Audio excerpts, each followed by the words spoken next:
আসসালামু আলাইকুম।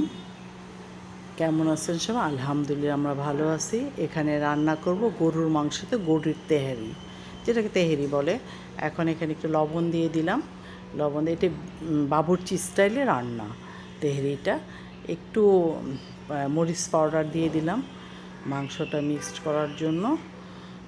এখানে আদা রসুন পেস্ট আর হলো আদা রসুন পেস্ট একটু বেশি দিতে হবে।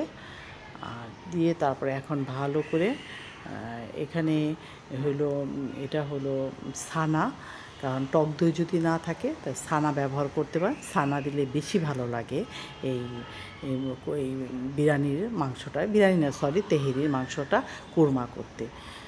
এখন এই জায়গাতে গরম মশলা আর পেঁয়াজ দিয়ে দিছি। এখন মাংসটা মাখায় রাখা হয়েছে, এখন মাংসটা দিয়ে দিলাম। ভাই রান্না করে খাইতে খুবই ভালো লাগে গরুর তেহেরি, এটা তো খুবই মজা, এটা সবার কাছে প্রিয়। গরুর মাংসটা সবাই ভালো পছন্দ করে, তারপর খুবই ভালো লাগে। এখন মাংসটা ভালো করে আমি কষাবো, তারপর প্রেশার কুকারে সিটি দেবো, কারণ গরুর মাংস প্রেশার কুকারে সিটি না দিলে ভালো লাগে না, আর নরমও হয় না। বিরিয়ানিতে মাংসটা নরম হলে বেশি ভালো লাগে। তাই মাংসটা ভালো করে কষানো হইতেছে প্রেশার কুকারে, কারণ প্রেশার কুকারে সিটি দিলে ভালো হয়, দ্রুত হয়ে যায়। এখন বিরিয়ানির তো আলু না দিলে ভাই বিরিয়ানি তেহেরিতে বিরিয়ানি বলে ফেলে, তেহেরি এটা। তেহেরিতে যদি আপনি আলু না দেন তাহলে ভালো লাগবে না। আলুটা ভাজা হয়ে গেলে এখন আমি প্রেশার কুকার থেকে মাংসটা নামিয়ে একটা বড় হাঁড়িতে দিয়ে দিলাম পোলাওর চালটা। মাংস দিয়ে পোলাওর চাল দিয়ে একসাথে এটা কষায় নিব, কারণ পোলাওর চালটা ভাজা না হলে তেহেরিটা ঝরঝরা হবে না।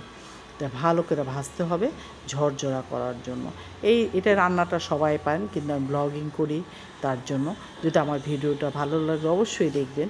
এখানে এটা হলো মটরশুঁটি দিয়ে দিলাম। মটরশুঁটি দিয়ে এখন ভালো করে ভাজবো। আলুটাও দিয়ে দিলাম, কারণ আলুটা ভাজা হয়েছে কিন্তু ভিতরে তো এখনও কাঁচা আছে। তাই চাল দিয়ে মাংস দিয়ে আলু দিয়ে আর মটরশুঁটি একবারে ভাজা ভাজা করব। যত চাল বিরিয়ানির বা পোলাওর বা তেহেরির যত চালটা ভাজবেন ততটা ঝরঝরা হবে, তাই ভালো করে ভাজতেছি। এখন এখানে একটু চিনি দিয়ে দিলাম, কেন তেহেরিতে বা বিরিয়ানিতে চিনি দিলে এটার টেস্টটা আলাদা লাগে। এটা একটা টিপস, এটা অনেকে জানেন অনেকে জানেন না। চিনিটা দিলে ভালো লাগে, খাইতে অনেক মজা লাগে। এখন এটা গরম পানি দিয়ে দিলাম, কারণ গরম পানি দিলে দ্রুত হবে আর চালটাও সুন্দর আসবে। তাই গরম পানি দিয়ে দিলাম। এখন আরও গরম পানি দিতে হবে, দিয়ে নাড়াচাড়া করে এখন একটু ঢাইকে দিতে, কারণ ভাই বিরিয়ানি রান্না করতে বেশি টাইম লাগে না, সব কিছু গোছগাছ করতেই ভাই টাইম লাগে। আর খাইতে ভাই ভালোই লাগে, আমার কাছে তো বেশ ভালো লাগে। আপনাদের কাছে কেমন লাগে জানি না, কিন্তু আমি জানি সবার কাছে ভালো লাগতো। বিরিয়ানিটা আমার হয়ে গেছে, এখন নাড়াচাড়া করে দিচ্ছি ভালো করে, জানি সব দিক দিয়ে সমান হয়ে ঠিক হয়ে যায়।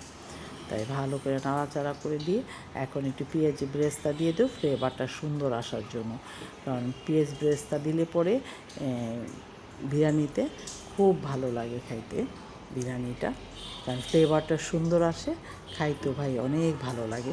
পেঁয়াজ ব্রেস্তা আমি আরও বেশি আগে দিচ্ছি, কিন্তু এটা আমার ক্যামেরাতে ধরা হয় না। এখন আবার মোটামুটিভাবে দিলাম। ভালো লাগলে লাইক দিবেন, কমেন্টস করবেন।